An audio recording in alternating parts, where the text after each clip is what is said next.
அனைவருக்கும் வணக்கம். இனி நம்ம பாம்பன் சுவாமிகளுடைய வரலாறு தான் நம்ம தெரிஞ்சுக்க போறோம். பாம்பன் சுவாமிகளோட வரலாறு தெரிஞ்சுக்கிறோம் அப்படின்னாலே, முக்கியமான ஒரு பார்ட்ட மட்டும் நம்ம பார்க்கலாம். அவரோட வரலாற நம்ம பின்னாடி பேசலாம். இன்னைக்கு அவரோட வாழ்க்கையில ஒரு முக்கியமான பார்ட்ட மட்டும் பார்க்கலாம். பாம்பன் சுவாமிகள் பார்த்தீங்கன்னா, 1848ல பொறக்குறாரு. 1929ல இறந்து போறாரு. அப்படி அவர் வாழ்ந்துட்டு இருந்த காலகட்டத்தில, தன்னோட 71வது வயசுல பார்த்தீங்கன்னா, கடவுள சந்திக்கிறாரு அப்படின்னு சொல்லி நம்மளோட கதைகள் மூலியமா நம்மளுக்கு தெரிய வருகிறது. அப்படி ஒரு கடவுள சந்திக்கும் பொழுது மிக முக்கியமான விஷயம் எங்க நடக்குதுன்னு சொல்லி கேட்டோம்னா, மயான பூமியில. நீங்க கேட்கலாம், மயான பூமியில இதெல்லாம் எப்படி சாத்தியம்னு சொல்லி கேட்டீங்கன்னா, எஸ் அப்சல்யூட்லி கரெக்ட். அவரோட வாழ்க்கையில மயான பூமியில தான் பார்த்தீங்கன்னா, முருகப்பெருமான தண்டாயுதபாணியா தரிசனம் பண்றாரு. அப்படி ஒரு தரிசனம் பண்ணும்போது பார்த்தீங்கன்னா, அவரோட 71வது வயசுல தன்னுடைய 2 சீடர்களையும் கூப்பிட்டு என்ன சொல்றாரு, "நீங்க 2 பேரு எனக்கு கூட காவலுக்கு இருங்க. இந்த மயானத்துல நான் தியானத்துல போய் உட்கார போறேன். சமாதி நிலை தியானத்துல போய் உட்கார போறேன்.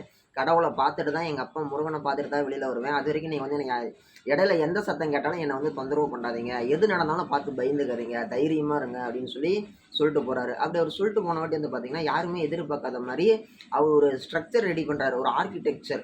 என்னப்பா ஆர்க்கிடெக்சர் ரெடி பண்றாருன்னு சொல்லி கேட்டீங்கன்னா, 2க்கு 2 சதுரக்குழி ஒண்ணு வெட்ட சொல்றாரு. அந்த சதுரக்குழி வெட்டுறாங்க. ஒரு ஆள் நிக்கிற அளவுக்கு வெட்டுறாங்க. வெட்டுன வாட்டி பார்த்தீங்கன்னா, ஒரு விளக்கு, அடியில அதுக்குள்ளாடி தண்ணி, அதுக்கு மேல ஒரு விளக்கு, அதுல எண்ணெய், அதுல ஒரு திரி போட்டு விளக்கு பத்த வைங்க அப்படின்னு சொல்றாரு. அப்படி சொன்ன வாட்டி என்ன பண்றாரு, அந்த இடத்த சுத்திலும் உள்ளாடி என்ன பண்ணுங்க, மேல 4 பக்கம் குச்சி நடுங்க, மேல ஒரு கோபுரம் போடுங்க, தெற்க பார்த்த கதவு ஒண்ணு வைங்க, கூரை போடுங்க.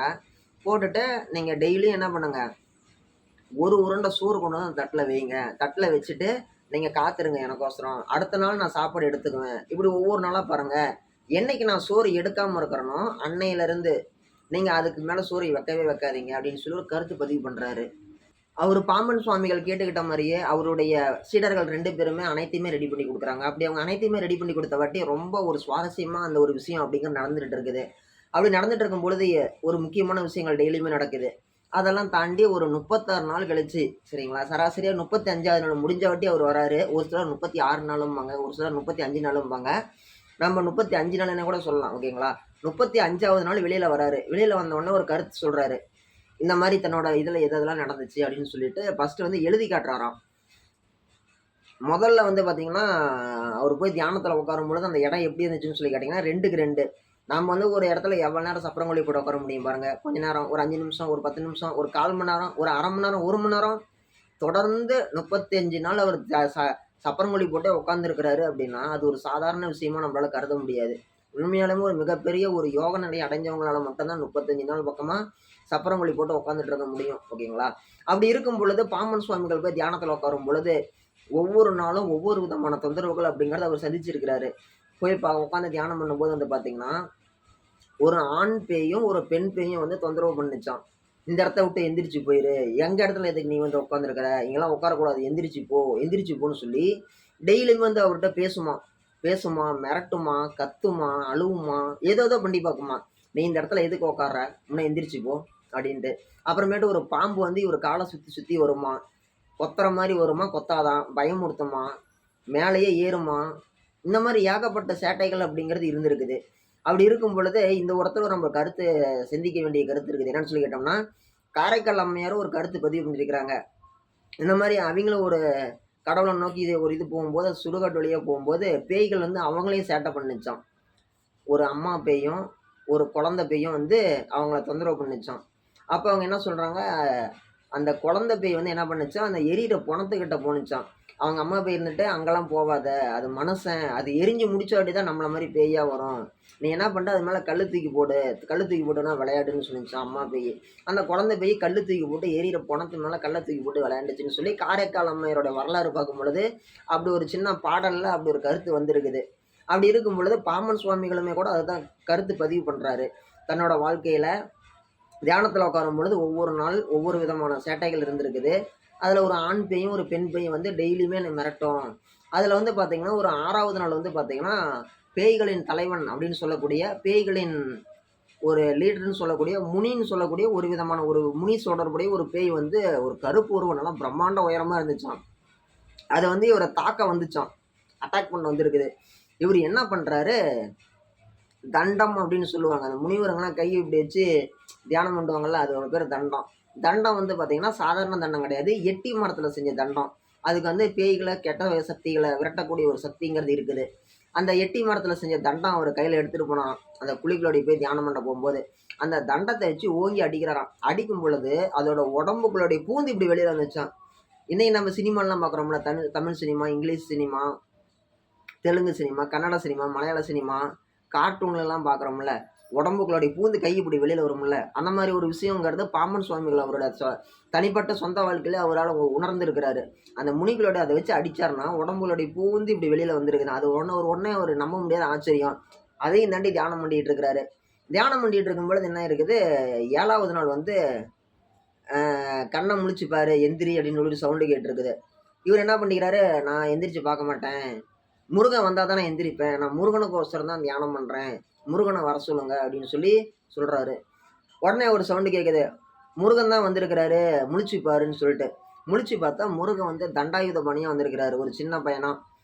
எப்படி பழனி மலையில அவருக்கு ஒரு கதை சொல்லுவாங்க. அவர் இந்த ரூபத்துல இருக்கிறாருன்னு சொல்லிட்டு, மொட்டை அடிச்சுக்கிட்டு, கோமணம் கட்டிக்கிட்டு, கையில தண்டம்னு சொல்லி ஒரு ஆயுதம் வச்சுட்டு வருவாரோ, அதே உருவத்துல வந்திருக்கிறாரு. அவர் கூட 2 முனிவர்கள் வந்திருக்கிறாங்க. அதுல 2 பேர்ல ஒருத்தர் வந்து பார்த்தீங்கன்னா அகத்தியர். இன்னொருத்தர் அருணகிரிநாதர். அப்படி அவங்க வந்து நின்ன உடனே இவரு குழிய விட்டு எந்திரிச்சு நிக்கிறாராம் வெளியில. எந்திரிச்சு பார்க்கும் பொழுது முருகன் இவர பார்க்கலையாம். இவருக்கு பின்னாடி வேற எதையோ பார்த்துட்டு இருக்கிறாராம். வேடிக்கை எங்கேயோ பார்த்துட்டு இருக்கிறாராம் முருகர். சின்ன பையனா வந்த உருவத்துல வேற எங்கேயோ வேடிக்கை பார்த்துட்டு இருந்திருக்கிறாரு. இப்படி வேடிக்கை பார்த்துட்டு இருக்கும் பொழுது இவருக்கு மனசே இல்லையாம். என்னடா இதே நம்ம தவம் பண்ணோம், நம்மள பார்க்க தான் வந்தாரு முருகன். நம்மள பார்க்காம வேற எங்கேயோ பார்த்துட்டு இருக்கிறாருன்னு சொல்லிட்டு. இப்ப இந்த இடத்துல தான் வந்து பார்த்தீங்கன்னா, இவர் வந்து யார குருவா நினைச்சு வழிபாடு பண்ணிட்டு இருந்தாராம், முருகருக்கு அடுத்த நிலையில அருணகிரிநாதர, அகத்தியர இவங்க 2 பேர வச்சு குருவ வந்து வழிபாடு பண்ணிட்டு இருந்தாராம். இப்ப இந்த குரு வந்து எந்த இடத்துல உதவி பண்றாருன்னு சொல்லி கேட்டீங்கன்னா, முருகர்ட்ட ரெக்கமெண்ட் பண்றாங்களாம். இந்த மாரி இவரு தான் உங்களுக்கோசரம் தமிழ் பாடல்லாம் நெறைய பாடுனது இவரு தான். இங்க இருக்கிறாருன்னு சொன்ன உடனே முருகன் உடனே டக்குன்னு கீழ பார்த்தாராம். சின்ன பையனா இருந்தவர் கீழ பார்த்தாராம். அந்த தமிழ் மொழி உங்களுக்கோசரம் ஒரு நெறைய பாட்டு பாடியிருக்கிறாருன்னு சொன்ன உடனே முருகர் கீழ பார்த்தாராம். கீழ பார்த்த உடனே இவருக்கு சந்தோஷமா முருகன நினைச்சு தியானம் பண்ணோம். முருகன் வந்துட்டாரு. தண்டாயுத பாணியா வந்துட்டாரு. கூட அகத்தியரும், அருணகிரிநாதரும் வந்திருக்கிறாங்க. பாலகனா வந்திருக்கிறாரு அப்படின்னு சொல்லி ரொம்ப சந்தோஷப்படுறாரு. மொட்டை அடிச்ச உருவத்தோட வந்திருக்கிறாரு. மொட்டை தலையோட முருகன் வந்திருக்கிறாரு. வந்துட்டு என்ன பண்றாரு, பக்கத்துல போய் காதுல வந்து ஏதோ ஒரு வார்த்தை சொல்றாரு. என்ன சொன்னாருன்னு சொல்லி முருகனுக்கும், பாம்பன் சுவாமிகளுக்கு மட்டும் தான் தெரியும். சொல்றாராம். சொன்ன வாட்டி இவரு என்ன பண்றாரு, மறுபடியும் சொல்ல முடியாத ஒரு பேரின்பம், ஒரு ஆனந்த நிலைக்கு போறாரு. போயிட்டு மறுபடியும் தியானத்துல உட்காந்துட்டாரு. தியானத்துல உட்காந்துட்டா ஒரு முருகர் சொன்னதே ரிப்பீட்டடா அவருக்குள்ளாடி சொல்லிக்கிட்டே இருந்திருக்கிறாரு. சொல்லி தனக்கு தானே மகிழ்ச்சி அடைஞ்சிருக்கிறாரு. முருகரை சந்திக்கிறதுக்கு முன்னாடி முருகர் சந்திச்சது 7வது நாள். அதுக்கு முன்னாடி 6 நாட்கள் வந்து பாம்பு வந்தது தெரியுது. ஒரு ஆண் பேயும், ஒரு பெண் பேயும் வந்து மிரட்டுனது, அழுதது, கத்துனது, கோவப்பட்டது தெரியுது. 6வது நாள் ஒரு முனின்னு சொல்லக்கூடிய பேய்களின் தலைவன் வந்து இவர தூங்க விடாம, இவர தியானம் பண்ண விடாம எந்திரிச்சு போன்னு மிரட்டுனது தெரியுது. முருகனை சந்திச்ச வாட்டி, முருகன் சொன்ன வார்த்தையை கேட்ட வாட்டி, முருகன் சொன்ன வார்த்தையை தனக்குள்ளாடியே சொல்லி சொல்லி சந்தோஷப்பட ஆரம்பிச்ச வாட்டி, இவருக்கு நம்ம பாம்பன் சுவாமிகளுக்கு என்ன ஆகுது? எதுவுமே தெரியல. எத்தனை நாட்கள் நம்ம தியானம் பண்ணோம்னே தெரியல. தன்னிலை மறந்த தியானத்துக்கு போயிட்டாரு. ஆழ்ந்த தியானத்துக்கு போயிட்டாரு. அவர பொறுத்தவரைக்கும் தியானத்துல என்ன தெரியுது? முருகர் இத சொன்னாரு. அத தனக்குள்ளேயே சொல்றாரு. சந்தோஷப்படுறாரு. மறுபடியும் யோசிக்கிறாரு. முருகர் இத என்ட்ட சொன்னாரு அப்படின்னு சொல்லி அத திரும்ப சொல்றாரு. சந்தோஷப்படுறாரு. ஒரு பேரின்ப நிலையை அடைகிறாரு. அப்படி அவர் தியானம் பண்ணிட்டு இருக்கும் பொழுது, ஒரு குறிப்பிட்ட நாட்கள் கழிச்ச உடனே என்ன ஆகுது? 35வது நாள் வந்து ஒரு சவுண்ட் கேட்குது. "நீ தியானம் பண்ணது போதும். எந்திரி" அப்படின்னு சொல்லிட்டு. இவரு கண்ண மூடிட்டு சொல்றாராம் மனசுக்குள்ளாரையே. "என்ன யாரு வந்து எழுப்புறது? நான் முருகன நினைச்சு தியானம் பண்ணிட்டு இருக்கிறேன்" அப்படின்னு சொல்லும்போது, "நான் தான் முருகன் வந்திருக்கிறேன். எந்திரின்னு" சொல்லி ஒரு குரலு. உடனே முழிச்சு பார்த்தா முருகன் இருக்கிறாராம். முருகன் வந்து, "நீ தியானம் பண்ணது போதும். நீ வந்து சமாதிக்குள்ளாடி அந்த குழிக்குள்ளாடி உட்காந்து தியானம் பண்ணாத. நீ இத்தன நாள் இருந்தது உண்மையிலே நல்ல விஷயம். நீ போய் பாருப்பா. போய் நீ உன் வாழ்க்கைய கவனி" அப்படின்னு சொல்லி முருகன் சொல்லியிருக்கிறாரு. உடனே இவரு மேலே ஏறி வந்திருக்கிறாரு. இந்த மாரி ஒரு விஷயம் வந்து பார்த்தீங்கன்னா, வெளியில வந்தோனே அவங்க சீடர்கள்லாம் கேட்கறாங்க. இந்த மாரி "சாமி நீ வெளில வந்து பார்த்தா சித்ரா பௌர்ணமி அன்னைக்கு வெளியில வராரு. சித்ரா பௌர்ணமி அன்னைக்கு தான் முருகர் வந்து பாம்பன் சுவாமிகளுக்கு 2வது முறையா காட்சி குடுக்குறாரு. காட்சி குடுத்த வாட்டி முருகர்ட்ட பேசி முடிச்சுட்டு வெளியில வராரு. வந்தவுடனே அவங்க சீடர்கள்லாம் சொல்றாங்க, "ஐயா இன்னைக்கு சித்ரா பௌர்ணமி. இன்னையோட நீங்க வந்து சமாதிக்கு நிலைக்கு போய் 35 நாள் ஆகுது. என்னென்ன நடந்துச்சுன்னு" சொல்லிட்டு. இவரு வந்து பேச மாட்டேங்கிறாரு. இப்படி ஜாடையில காட்டுறாரு. ஏன் சாமி என்ன சாமி ஏதோ பயந்துக்கிட்டீங்களா என்ன ஆச்சுன்னு கேட்கும் பொழுது அப்படின்னு சொல்லி ஜாடையில எல்லாம் சொல்றாரு, எழுதி காட்டுறாரு. எல்லாம் எழுதி காட்டும்போது அவங்க புரியுது. ஓகே இந்த மாதிரி நடந்திருக்குது அப்படின்னு சொல்லிட்டு. அதற்கு முருகனை சந்திச்சவாட்டி அவர் பெரும்பாலும் யார்கிட்டயுமே பெரும்பாலும் பேசவே இல்லையாம். அமைதி நிலையிலேயே வாழ்ந்துட்டு, அமைதியாவே ஒரு பேசாமலே ஒரு மௌன சுவாமிகளாவே வாழ்ந்துட்டு, அவர் வந்து இறந்துட்டார் 1929ல. உண்மையாலுமே வந்து பார்த்தீங்கன்னா, கேட்கவே ரொம்ப ஆச்சரியமா இருக்குல்ல. அவர் ஏன் பாம்பன் சுவாமிகள்னு சொல்லி கேட்குறோம்னு சொல்றோம்னு சொல்லி கேட்டீங்கன்னா, அவர் வந்து பார்த்தீங்கன்னா, நம்ப ராமேஸ்வரம் பக்கத்துல பாம்பன் அப்படின்னு சொல்லக்கூடிய ஒரு பகுதியில பொறந்து வளர்ந்தவரு. ஓகேங்களா? சுப்பையா அவங்க அப்பா, அம்மா வச்ச பேரு சுப்பையா. அந்த பேர்ல பொறந்து வளர்ந்தவர் தான் தன்னோட 71வது வயசுல முருகன நெனச்சு முருகன சந்திக்கிறாரு. உண்மையாலுமே வந்து பார்த்தீங்கன்னா, அவருக்கும் குடும்பம் இருக்குது. ஒரு பையன், 2 பொண்ணுங்க இருந்தாங்க. அவிங்களோட வம்சாவளி வழித்தோன்றல்கள் இன்னைக்கும் இருக்கிறாங்க.